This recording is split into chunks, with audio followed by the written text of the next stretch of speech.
So, yung NLEX at saka Phoenix, no? So, doon ka makakakita ng game na kung saan dikit yung laban. Kaso, maganda yung shooting ng NLEX kaya kahit anong habol mo, natatamba ka, lumalamang sila. Kumbaga, umahabol ka buong laro.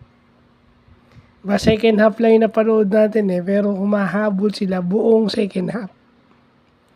So sa dalawang half sa basketball, pag naghahabol ka kahit isa dun sa dalawang half na yun, mahirapan ka na. Or pag naghahabol ka buong laro, mahirap na. Tsaka yung Cadilla Lane na import ng NLEX, yun ang nagpahirap sa Phoenix, no? Dahil yun ang tumatayong defensive anchor nila.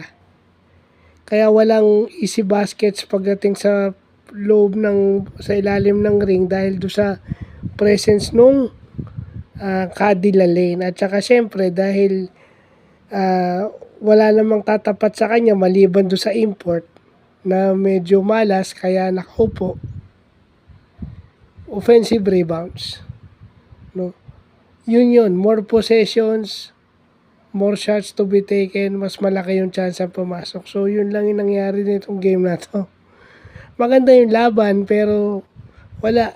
Mapapagod ka kung kakahabol. Yun din yung isang basic thing na hindi ka dapat hindi ka nagpapaiwan. Kasi sa huli, pag ganun, mahihirapan ka ng habulin. Maibababa mo yung lamang, pero hindi ka na mananalo. So, yun lang pa.